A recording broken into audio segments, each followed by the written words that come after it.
Good evening, everybody.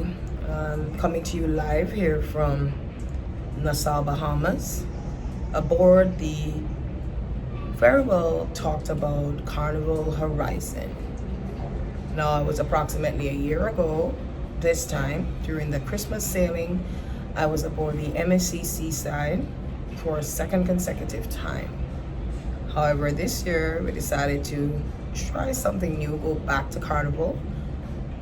This is our third Carnival cruise, and I have to say, very interesting things I discovered in terms of changes over the last couple of years.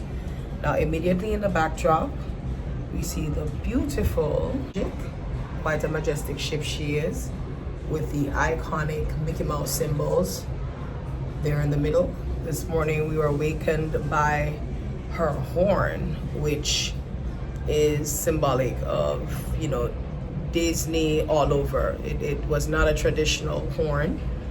It had a Disney themed song to it. So that's just Disney going above and beyond, as always. And that ship is also, or that vessel is also in our future.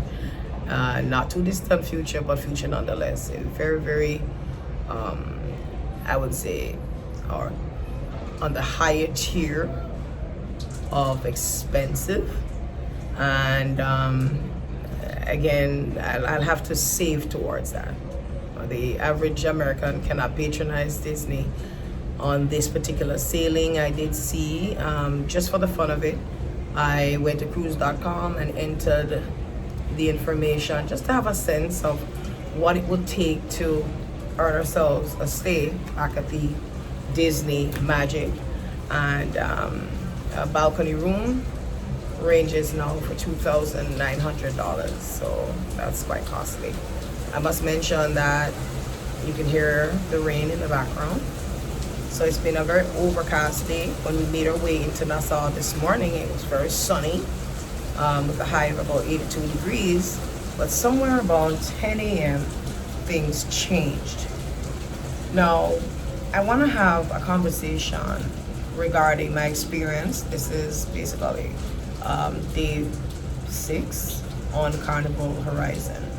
And I have to say that Carnival has definitely upped its ante, it has upped its game. All the big wigs, Sharon at Sea, Miss Edna, all these big wigs who are, I can say, cruisers at heart. A couple others, they have patronized, and they definitely cruise tours, Sal and others. And again, if I'm missing you, it's just that I don't have a list in front of me, but a considerable number of individuals have patronized Carnival Horizon. And I wanted to see what the fanfare is about. In trying to grow my YouTube channel, Island Girls Perspective, I also wanted to provide insight as to what a Christmas cruise is like. Now, what happens is that all the other channels seek to speak primarily about cruisings across the year.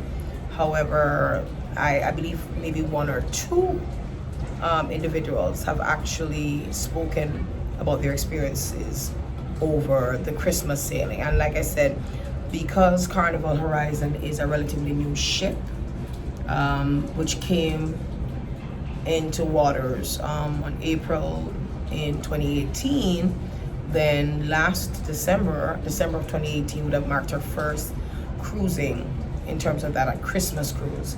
So this would have been her second cruising. And so far, what can I tell you? Has not been a disappointing moment thus far. So what I'll try to do is kind of diffuse some of the questions that I got from one or two individuals on my channel. They had inboxed me, and they asked the questions. I want you to provide insight. What is your honest feedback? Is it value for money? I prefer to travel throughout the year as opposed to, say, Christmas. I prefer to spend time at home with a family. What are your thoughts? Now, for us, based on my line of work, as in my day job, as well as my husband's day job. The Christmas time or the Christmas period is perhaps for us the best time to travel. It's going to either be in the summertime or in that holiday period throughout Christmas. Ideally, we would want to do an 8-day sailing. However, in lieu of the fact that we want to create a buffer for when we come back with the kids, because we do travel as a family of 4, it's always good to create a buffer when kids come back. You can debrief, relax a little, get their assignments completed, and be ready to go back and make that transition to school for the new school year or for the new year in general or for 2020. So for us, the Christmas sailings will always work. One major disadvantage is that Carnival Horizon does 6-day cruises and 8-day cruises. So, in terms of the cruising dynamic, your option is only 6. It's limited to 6 and or 8-day cruises. For us, the 8-day cruise begins on Saturday. So we dock in Miami tomorrow. However, once we come off the ship or disembark, then the 8-day cruise will embark and take our place. So again, it's up to you in terms of what your scheduling is like.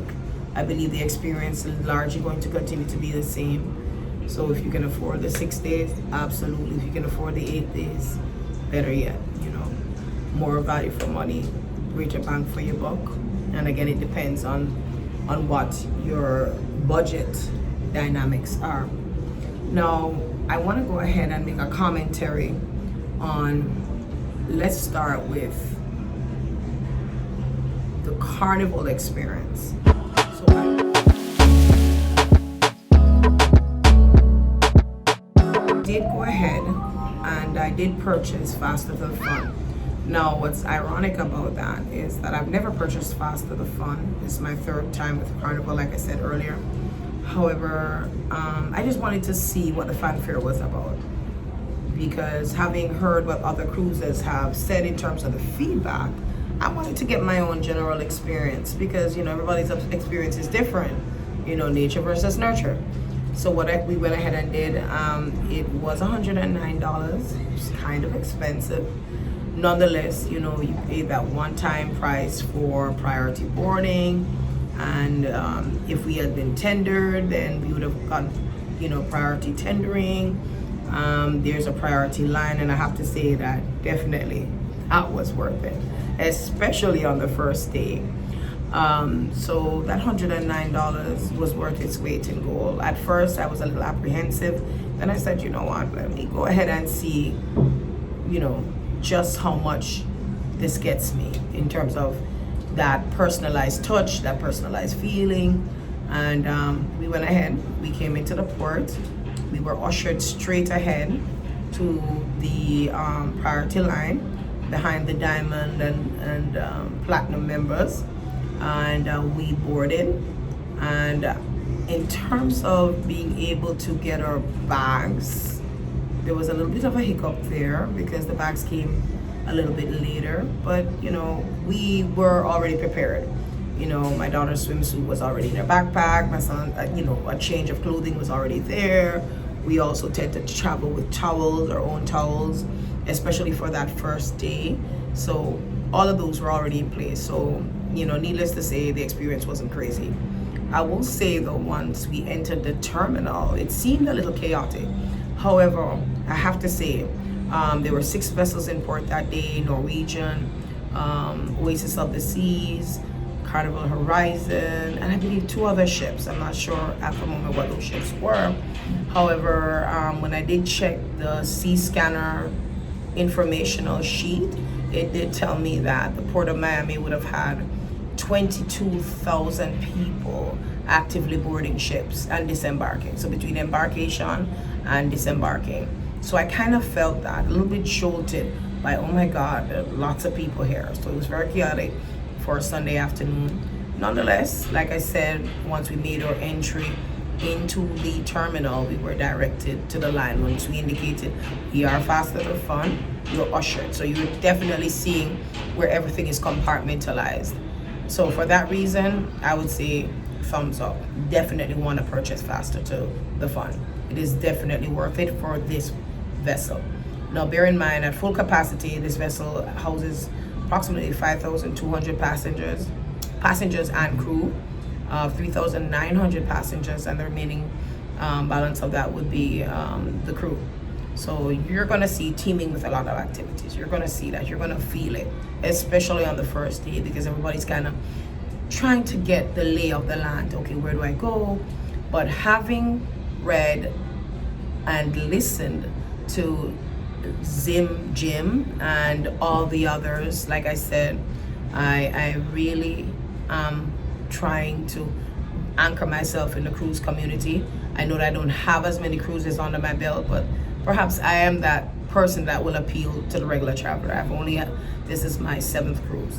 So I'm still growing legs. I'm in that baby phase, the embryonic stages of my development as a cruiser. But I'm so fascinated with how, Paro DJ and all these other individuals have embraced the cruising community and have made it their own, and their listenership has gone through the roof.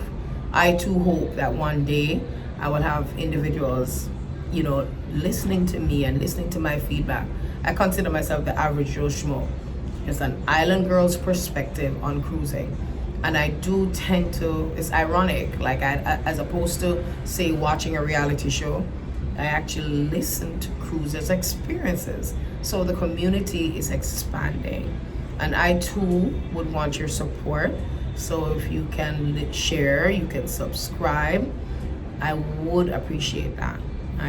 To date, I've had a lot more listeners as opposed to subscribers. So I do appreciate it, because you could lend your listening ear to the moguls, Mr. and Mrs. Cruiser, all of these different individuals who are now in the spotlight. However, I am just a regular white collar employee who has had 7 cruises on our belt across 3 of the cruise lines, across Royal Caribbean, across Carnival, and across MSC. So again, I'm just dabbling in what is going to become a competitive sport. Nonetheless, like I said, Faster to Fun, absolute must. You definitely need to invest in that. Provided your budget allows you to, it's definitely worth it. And you do feel that. I know that after our drill, my son had a little bit of a connectivity issue with the internet package that we purchased, and he was not able to access through his cell phone. And I definitely wanted to query what the problem was, because everything had been pre-booked, pre-scheduled, paid in advance, like a month prior to sailing.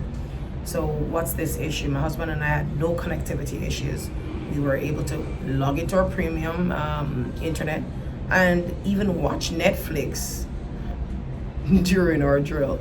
The aspect of the drill where, yes, they were showing us what we need to do. We've kind of seen the drill before, but I was able to access Netflix and I was able to access YouTube. So definitely, as it pertains to purchasing that internet package, you definitely want to do that. If it's provided, it's in your budget. So we went down to the lobby, and when I went down there, I had sticker shock. The line wrapped around the entire lobby, and it was, like I said, it was really a tremendously daunting experience. And I was like, no, this cannot be happening. However, wedged to the left, I saw the line for Diamond, I saw the Platinum, and I saw Faster to Fun. There were about 4 individuals in that line as opposed to 100 individuals in the other line. I could see, the disparity. I mean, we were able to query our situation. They addressed it, and my son was up and running with his internet, and he looked at me and he said, "Mommy, I'm so happy we purchased Faster to Fun." So, if you cannot access the loyalty program through cruising, Carnival does provide an avenue for you to level up. And I'm telling you, you definitely need to level up. It's such a good experience. Now, since we kind of dabbled a little into the internet package,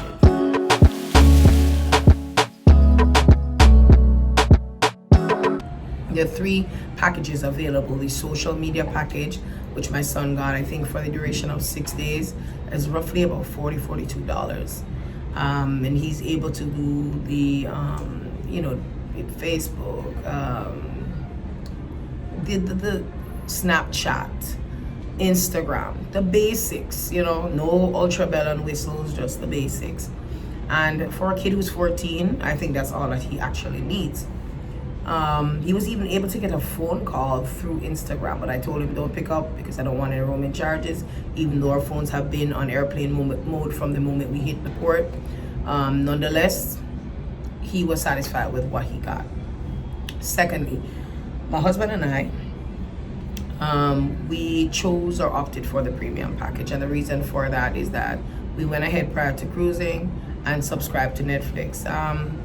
In terms of streaming services, I already have Xfinity. I already pay for Hulu. So what I did was a 30-day trial for Netflix, which I happen to be falling in love with right now. I digress. So what I did was I went ahead, and that expires on January 9th. So I'm thinking I'm gonna keep Netflix. I really think I'm gonna give up Hulu and keep Netflix. It's in terms of the versatility of Netflix, it seems to be more user-friendly platform, and definitely good programming. I mean, I wouldn't say I'm hooked yet. Nonetheless, time on the downtime that we had on the cruise, I was able to log in on my husband's iPad as well as on my phone and my iPad, because let's talk about television options, 0. Epic fail. The only channels that are available, very, very limited actually, is Food Network, HGTV, which I don't mind. My husband hates that kind of stuff. So I'm so happy that I provided him an alternative. He was able to access sports channels, and access scores for major games because he had the premium internet. So again, premium internet, definitely check if you can afford it. I believe for both of us, it was a total of about $178. Kind of pricey at $14 a day, but again, there is always method to my madness. Prepay everything when you can. It's definitely easier to get that out of the way. A check mark when you get in. You just get into the hub, which we're about to talk about next. Carnival's hub.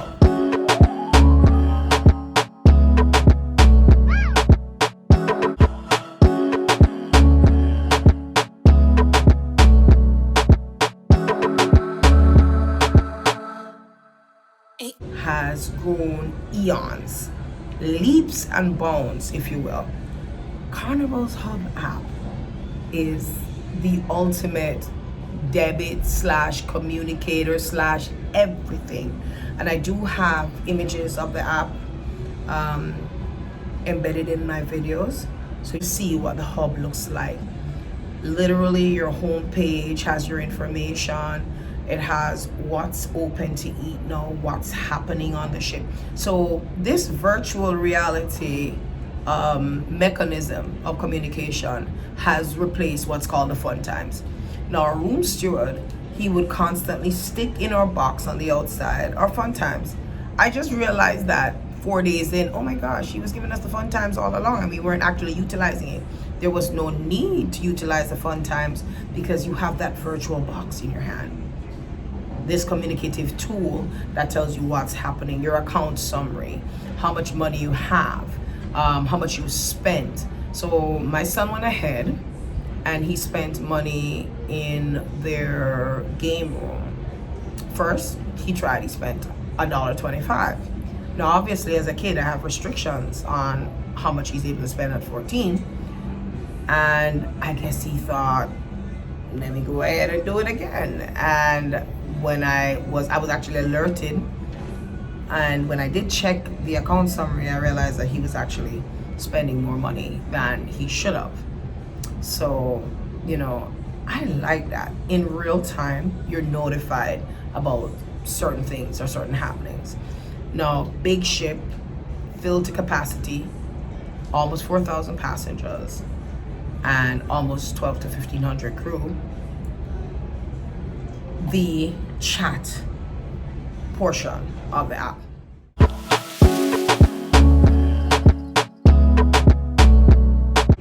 Best $5 I've ever invested. $5, you come in, you say I'm on the ship, and then it allows you to charge all parties involved. So of course I had to ensure that my son, in order to access the account, I went ahead and I put a limited balance on what in terms of his account that was available so he could access it. So he paid the $5, my husband paid the $5, and I paid the $5 as well. And throughout the whole duration of the cruise, we've been able to talk to each other constantly, check in. Where are you? Can you bring me a pizza? We're forward aft lobby 4. We're walking through the casino. We're in the Limelight Lounge. We are on the Lido deck. So this is A+.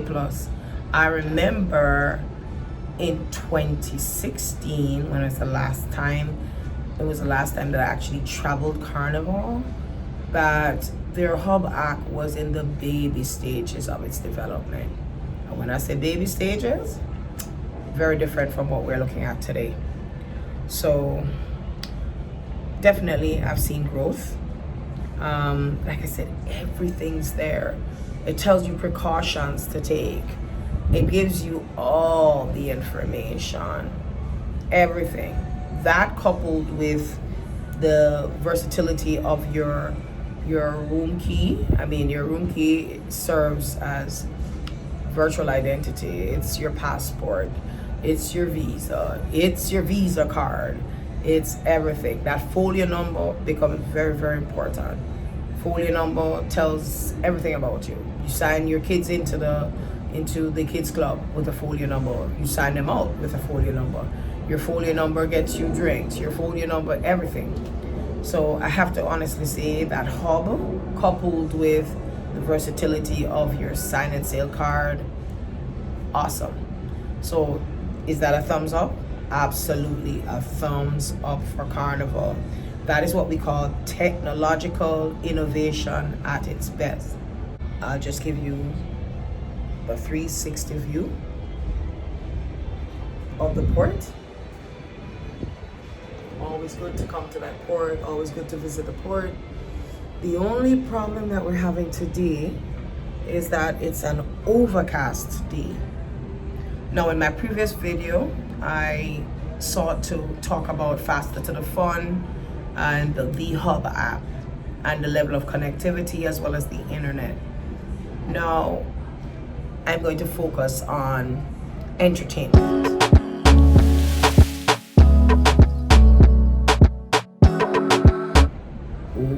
OMG. Our cruise director, Mike Pat. I hope I didn't butcher his name. He's awesome. They could not have found a better cavalier for this cruise ship. Now, I will say, it's the Christmas sailing is a very diverse sailing. I've seen individuals from India. I've seen Asians. I've seen the European population. I've seen the African American population. I've seen the Caribbean population. I think that maybe if we were to do some kind of ethnic count, we're looking at diversity from maybe about 15-20 backgrounds, and it replicates the staff here on Carnival Horizon, because we've seen staff members that are from varying countries, the islands of the Caribbean, Philippines, Thailand, China, India, and it's a mirror effect of what we saw on this particular sailing. And there we go. Mike was able to bridge that gap. You felt the unity in the solid level of entertainment provided here. I have to honestly say, of the 7 cruises I've been on, there is something special about Carnival Horizon. we're already looking at booking for next year. So we're gonna have to put our ducks in a row, figure it out on our white collar salary, figure it out, and we're gonna start pooling resources, the family and I, so that we can do this again. This experience has been phenomenal. The entertainment on this vessel is second to none. Listen, I'm talking about me. I wanted to go. I wanted to get involved. When he had those leader parties going, I mean, he was ushering us into dance moves. The line dances, I know that cruises typically do line dances to kind of get everybody up and running. But when I tell you the unison, the camaraderie that I saw on this ship, I've never seen that. And I would say, like, looking at like an MSC Seaside, European, European type crowd or European ethnic group majority, and everybody kind of just compartmentalizes, sticks in their little clusters. But here, you walk into an elevator, Merry Christmas, how's your day going? Are you guys having fun on this ship? Even the pickiest, the upper echelons, the individuals who are in that highest tier, they were forced out of their, let's say, comfort zone, because they were now forced to interact with everybody else. I won't say forced. Let's not say forced. You were enamored. You wanted to. So even if you are the cockiest person ever, I don't talk to people. On this ship, you're talking to everybody. The cruise spirit was the ambiance, the everything. It was there. You felt the euphoria just throughout the ship. From the room stewards all the way down. I know everybody talks about it. Oh, my room steward knows my name. My room steward asked me one day, where's your daughter? I haven't seen her. What's going on? She's in the kid club. He calls you by name. Good morning, good morning, good morning, good morning. Every member of the family. So in addition to the required gratuities, we leave him a little gift every day. And we would come in, we saw a variety of towel animals.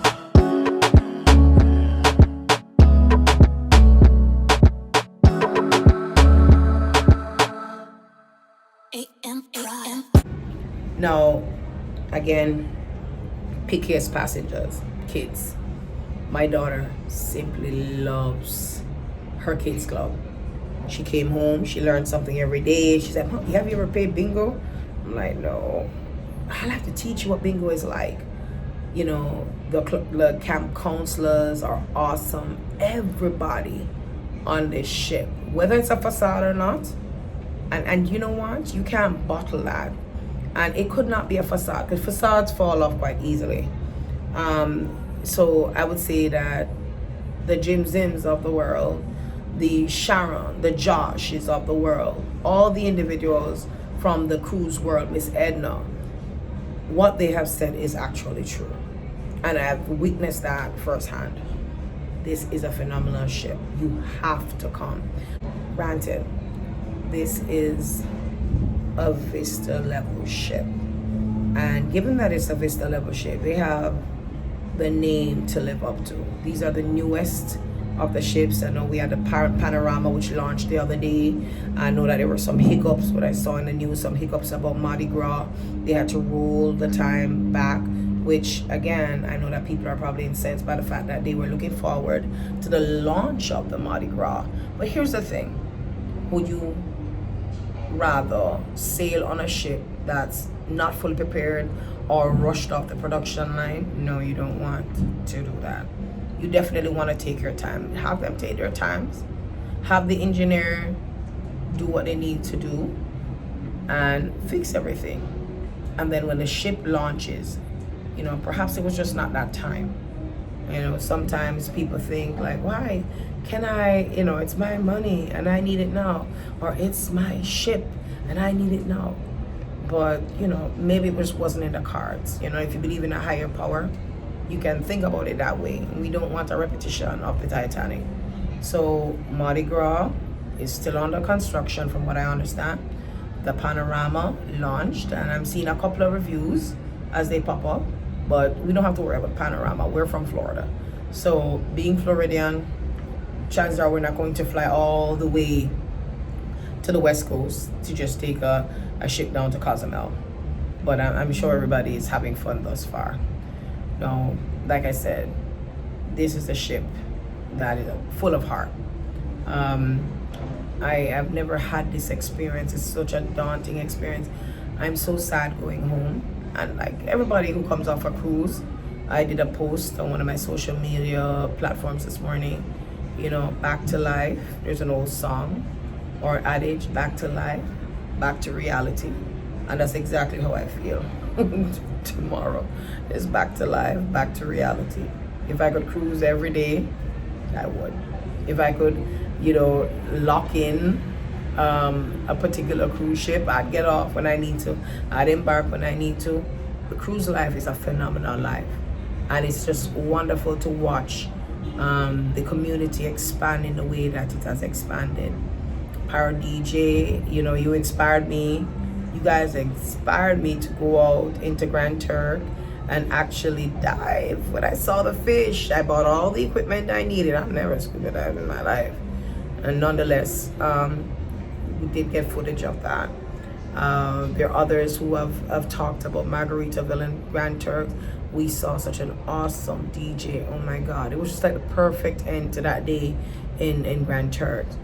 You know, she really kept the crowd alive. So moving forward, let's talk about the itinerary.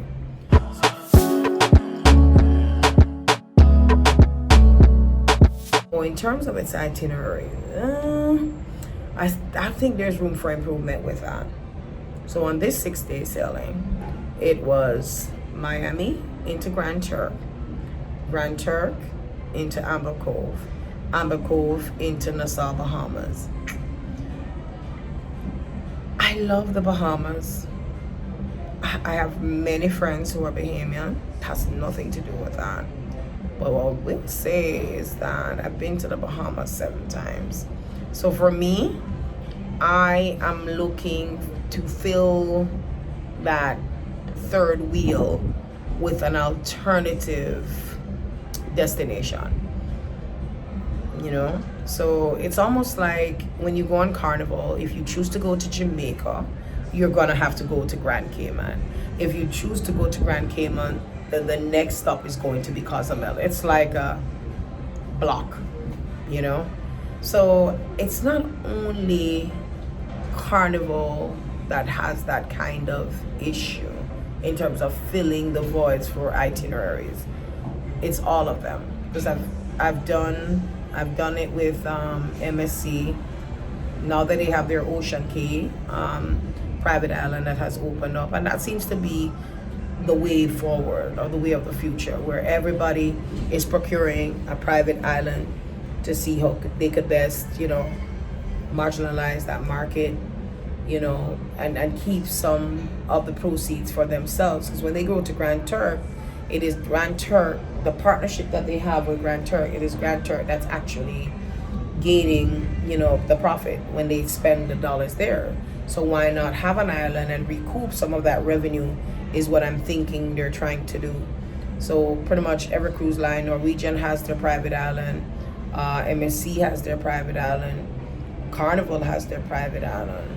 So, you know, they're just trying to be ahead of the game. I believe we're moving, we are supposed to leave in like a couple of minutes. So if we hear the fanfare behind me, chances are we might very well be on our way. Or it's all aboard at 4:30, it's now 4:45. In any event, itineraries, room for improvement, but that's across the board. That's across the industry. It has nothing to do with Carnival Cruises. Having been to Nassau 7 times, the skies are now clearing, because I will tell you, it's been raining all day, cats and dogs all day. My husband and I saw a window of opportunity to run into the port and just grab a couple of souvenirs, because we didn't get any souvenirs at the 2 prior stops. So, you know, you're going back to work, everybody's going to be like, oh, how was your cruise? You know, it's always a good idea to just give a small token of appreciation or let people know, hey, you know, I thought of you while I was on a cruise. So we're able to nab a few items and get back on board. And of course, we got the warning, you only have an hour and a half left. So we were quick, very, very quick. You know, we just saw that window of opportunity because the rain was just inclement weather conditions. It was just so rough, but we definitely went ahead and capitalized. So I'm happy we're able to do that. Now that we've covered the itinerary portion, we've covered the entertainment portion, let's talk about food. Oh my gosh, I can only say you can't eat your way through the ship. The moment one eatery or one venue closes, another one pops up somewhere else. So for free venues, it's always going to be your Grand Lido, your Lido deck, 10, or the Lido buffet. And then we would then move from the Lido buffet to Guy's Burgers. I don't know what the secret sauce is for Guy's Burgers, but I can tell you, Guy Ferrari, you have it down pat. Those burgers are awesome. My daughter would eat a burger twice a day. That's all. For the duration of the cruise, she ate a Guy's Burger every single day, at least one. I've only had one. I can only manage one. However, moving from Guy's Burger for free 24-hour pizza. And up until 11 p.m. at night, you would have the deli, where you have cold sandwiches and hot sandwiches. For 6 days, I don't think you would, 6 days is not adequate to eat your way throughout the ship. We also had, what else did we have? Mongolian wok today. It's quite kind of interesting, you kind of select the foods that you want. It's very Thai, so we experienced that. It was okay at best. That is free during, I believe, the hours of 12 to 2:30. And on the very first day, we tried Guy's Pig and Anchor. Oh my gosh, it was reminiscent of Jamaican jerk chicken. I don't know what rubs they use, but it was spicy, just the right hint of spice, and it was phenomenal. So I have to tell you, Guy's Pig and Anchor is a must. Now, as a matter of fact, our room is located just adjacent to that. So right in that area is the outdoor seating area for Guy's Pig and Anchor. So that's a must-have. Once you come aboard the vessel, I am highly recommending them. That is definitely something that you want to try. Guy's Pig and Anchor. Seafood Shack. My husband had the lobster roll. Now this is not free. It's not complimentary. But I think that's reasonably priced. It's what you would pay in a medium to high range on land. That's maybe Red Lobster. I'm not 100% sure. But it's, $12 for 2 lobster rolls. That's $6 a piece. I believe I did see where their fish and chips was also $6 or $8. We tried the blue crab special. That is garlic crabs for $15, 2 pounds. I mean, if you break that down, if you're traveling with a partner and it's not necessarily your significant other, if you break that down, it's not terribly expensive. And to be honest with you, I don't think you're nickeled and dimed here on Carnival Horizon. Most items are reasonably priced. I have not tried cherry on top. That's not my thing. You have 24-hour ice cream. Which other? I did not try Fahrenheit 555. I have not tried the steakhouse. And Captain the Cappuccino, or I think it's the Italian restaurant. I did not try the Italian restaurant. And again, 6 days is just not adequate. Perhaps if we had an 8-day cruise, we would have been able to eat our way through everything. So the only paid eateries that we patronized was Seafood Shack. And I think we did one night of Pig and Anchor. Those are the only two that really appealed to us. Again, food is available 24 hours a day. I remember in reminiscing about my last Carnival cruise, like I said, this is the third one, but I remember they only had unsweetened lemonade as an option, I believe, or sweet tea. And now everything, virtually every station, is taking into consideration the dietary habits of the American public, because your cakes are available in sugar-free options as well as regular. So it's a question of your preference, but they do cater to that, diverse crowd. If you're an elderly individual, you're on a particular diet, or you have food allergies, you let your maitre d' know, and they will present you with an alternative. So again, they're going above and beyond in trying to make sure they cater to the varying taste as well as the varying needs of the traveling public. It's very, very interesting to see how they have evolved. They have really evolved in a matter of 3 years. The technology, that human touch, because everything is not about technology. Come on Allure of the Seas or on Norwegian, they might have technology down packed with robots that serve you. Here in the Alchemy Bar, you have individuals who serve you. That human touch is still here. So they've embraced that here on Carnival Horizon. You're talking to the person making your drink.